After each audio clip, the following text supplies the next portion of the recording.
Oke, teman-teman, balik lagi sama aku, Rasya Adam Sidarta, Fakultas Vokasi, Universitas Negeri Malang, Prodi D4 Teknologi Rekayasa Pembangkit Energi, teman-teman.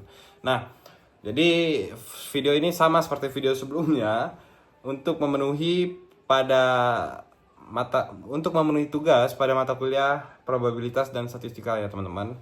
Tapi materinya ini kita udah masuk masih sekitaran analisis statistik juga ya. Cuma ini sekarang materi yang bakal kita bahas itu adalah analisis regresi statistik, teman-teman. Nah, gimana sih analisis regresi statistik itu? Jadi aku bakal ngebahas di video pembahasan setelah video pembukaan ini ya, teman-teman. Jadi tetap stay tune sampai pembahasannya habis, sampai pembahasannya selesai, teman-teman. Oke?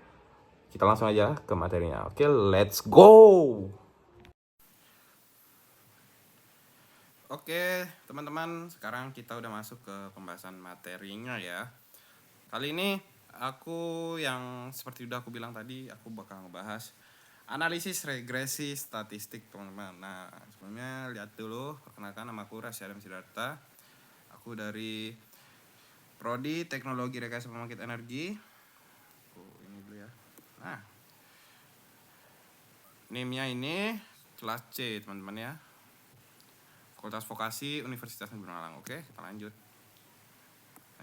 Nah, tujuan pembelajaran. Jadi sebelum kita masuk ke materinya, kita harus punya tujuan pembelajaran dulu ya. Jadi tujuan pembelajaran pada materiku kali ini yaitu memahami konsep dasar regresi linear sederhana dan berganda ya, teman-teman. Menerapkan regresi statistik untuk menganalisis hubungan antara variabel dalam sistem energi. Terus ada menginterpretasikan hasil analisis regresi dalam konteks operasional energi, teman-teman, sesuai dengan prodiku ya. Yang keempat, ada melatih kemampuan teknis dalam menghitung dan menggunakan model regresi, teman-teman. Oke, lanjut. Nah, sekarang kita udah masuk analisis regresi statistik. Analisis regresi statistik adalah metode yang digunakan untuk memahami dan mengukur hubungan antara dua atau lebih variabel. Tujuan utamanya adalah untuk melihat bagaimana satu variabel atau biasanya disebut variabel independen atau prediktor mempengaruhi variabel lainnya yang biasa disebut variabel dependen atau respons. Nah, dalam industri energi, khususnya di pembangkit listrik seperti PLTU atau pembangkit listrik tenaga uap, regresi sangat berguna untuk yang pertama, menganalisis hubungan antara faktor operasional, suhu, tekanan, debit, bahan bakar dengan output daya. Yang kedua, memprediksi performa turbin berdasarkan kondisi lingkungan atau operasional. Yang ketiga, mengidentifikasi penyebab penurunan efisiensi dengan melihat pola historis data. Lalu yang terakhir ada mendukung perencanaan pemeliharaan melalui model prediksi keausan atau kerusakan, teman-teman. Nah, jadi banyak manfaatnya dari regresi ini untuk di industri pembangkit energi ya, teman-teman, terutama yang kita bahas sekarang ini PLTU. Oke, kita lanjut. Nah, di sini ada teori analisis regresi statistik, teman-teman. Nah, jadi sebelum kita masuk ke pembahasan soalnya, kita harus tahu dulu teorinya. Dalam bentuk yang paling sederhana, regresi linear memodelkan hubungan antara satu variabel X atau misalnya suhu dan satu variabel Y atau misalnya efisiensi mesin dalam bentuk persamaan garis lurus. Nah, berikut adalah rumusnya ya, teman-teman. Ini tuh adalah rumusnya dari regresi linear atau regresi statistik, teman-teman. Nah, Y itu merupakan variabel yang diprediksi atau dependen. X merupakan variabel penjelas, itu independen. Nah, A ini intercept nilai Y saat X sama dengan 0 ya, teman-teman. Nilai Y saat X sama dengan 0. Lalu B sama dengan koefisien regresi, berapa besar perubahan Y saat X berubah satu satuan. Nah, jadi gitu ya, teman-teman. Kita lanjut ke slide berikutnya. Nah, sekarang kita udah masuk ke soal pembahasannya ya. Di sini kita dapat soal seorang teknisi di sebuah pembangkit listrik ingin menganalisis hubungan antara suhu kerja turbin X dalam derajat Celcius. Jadi suhu turbin ini X merupakan dalam derajat Celcius ya, dengan efisiensi mesin turbin Y dalam persen. Y, efisiensi mesin, jadi ini 84% dalam persen ya teman-teman. Data dari 5 hari terakhir diperoleh sebagai berikut. Nah, ini jadinya kita mempunyai data 5 hari ya. Ini ada harinya. Pertanyaannya, tentukan persamaan regresi linear sederhana untuk hubungan antara suhu kerja turbin atau X dan efisiensi mesin atau Y. B. Berapa efisiensi mesin yang diperkirakan jika suhu turbin adalah 535 derajat Celcius. Nah, jadi untuk menjawab soal ini teman-teman harus gini ya, berpatokan dulu ke rumus yang tadi mana. Nah, kita harus berpatokan sama rumus yang ini, oke? Untuk mencari ini regresi linearnya, ya, yang sederhana, oke? Kita lanjut ke pembahasan soalnya. Nah, ini kita jawab dulu yang A. Tadi udah aku cari dulu jawabannya supaya kita pembahasan di videonya nggak terlalu lama ya. Jadi gini teman-teman. Pembahasan soal. Kita pakai rumus Y sama dengan A plus BX. Seperti yang udah aku bilang tadi, ini rumusnya kita harus tahu dulu. Nah, dengan menggunakan B sama dengan N ini jumlah harinya ya teman-teman. N itu jumlah harinya. N sigma X Y min sigma X kali sigma Y dibagi N sigma X kuadrat dikurangi sigma X kuadrat teman-teman. Nah, jadi cara menjawabnya tuh seperti ini. Yang kita jawab dulu yang ini ya teman-teman. Yang B, kita pakai rumus ini. Nah, di sini. Jadi sesuai rumusnya 5N sigma XY ya teman-teman. Di sini aku udah tambahin sigma tabel tambahan untuk memperjelas ya. XY berapa? 23 4 ya. Oh, ini dibulatkan ya teman-teman. Ini kita bulatkan. Dikurangi sigma X 2623 dikali sigma Y 443 teman-teman. Jadinya kita berpatokan sama rumus ini teman-teman. Lalu kita cari tabelnya untuk memperjelas, tabel bantu ya ini namanya teman-teman. Yang dibutuhkan di sini kita cari. Oke.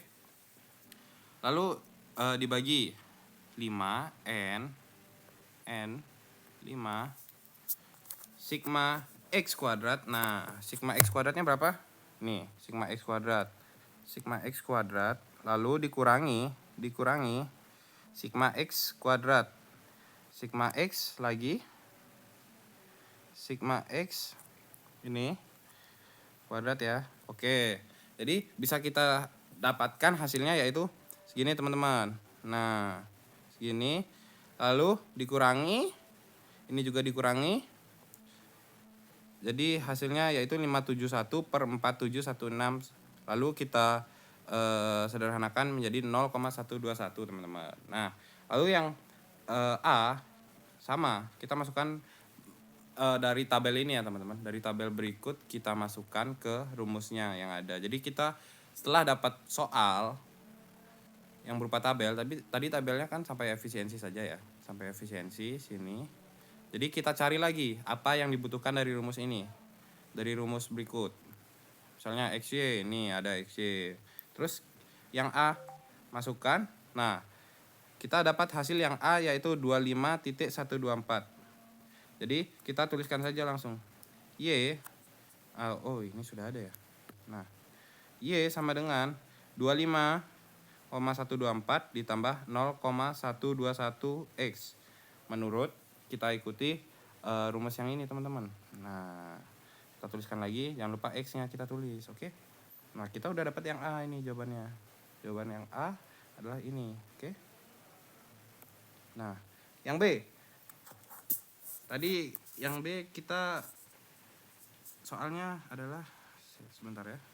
Berapa efisiensi mesin yang diperkirakan jika suhu turbin adalah 535 derajat Celcius? Oke. Jadi kita gunakan persamaan yang tadi ya teman-teman. Hasil dari yang A kita gunakan ini. Dan dikali jika suhu turbin sama dengan 535 derajat Celcius. Nah, jadinya tulisannya seperti ini. Y sama dengan 25,124 ditambah 0,121 121 dikali 535. Nah, jadinya gimana? Kita jumlahkan dulu yang ini, kita kali dapat segini, terus ditambah. Nah, hasilnya adalah 89,86% jika dipersentasekannya ya teman-teman. Jadi jawabannya, jika suhu turbin 535 derajat Celcius, maka efisiensi mesin diprediksi sekitar 89,86%. Nah, jadi cara menjawab yang B itu sederhana teman-teman. Menggunakan persamaan yang kita dapat dari hasil jawaban A, lalu kita kali dengan suhu turbin. Jika suhu turbinnya tadi ya, maaf ini notif. Lalu kita jumlahkan, lalu kita akan mendapat hasilnya ya. Oke, nah lanjut. Inflasi dunia energi. Dalam dunia pembangkitan energi, terutama pada sistem pembangkit listrik berbasis turbin gas atau uap, suhu operasi ini memainkan peran krusial dalam efisiensi energi. Hasil analisis ini dapat digunakan untuk mengoptimalkan suhu operasi, menyusun strategi pemeliharaan prediktif, dan meningkatkan efisiensi energi dan penghematan bahan bakar teman-teman. Jadi implikasi dunia energi tentang regresi ini sangat penting teman-teman ya. Jadi kalau kita nggak tahu apa itu regresi, bakal susah di dunia energi. Oke? Nah, kita udah masuk ke penghujung materinya ya. Udah sampai di penghujung materi. Makasih yang udah menyimak sampai akhir. Semoga materi yang aku bahas tadi bermanfaat buat kalian semua. Oke? Kita langsung aja ke closingan. Oke, itu dia tadi teman-teman video pembahasan dari materi analisis regresi statistik ya teman-teman. Jadi gimana menurut kalian? Susah nggak? Atau gampang? Kalau menurut aku masih susah ya, karena aku juga masih belajar. Oke. Jadi misalnya kalau kalian ada pendapat lain atau ada sanggahan lain atau ada cara lain, silahkan kalian isi langsung aja kolom komentar ya. Soalnya aku bakal ngebales komentar kalian satu persatu. Jadi jangan lupa komen, jangan lupa like, jangan lupa subscribe supaya aku lebih lagi semangat mengerjakan tugasnya ya teman-teman. Sedikit lagi selesai ini tugas-tugasnya. Oke? Oke, itu aja deh. Jadi sampai jumpa di video selanjutnya. Bye bye. Let's go. Terima kasih semuanya.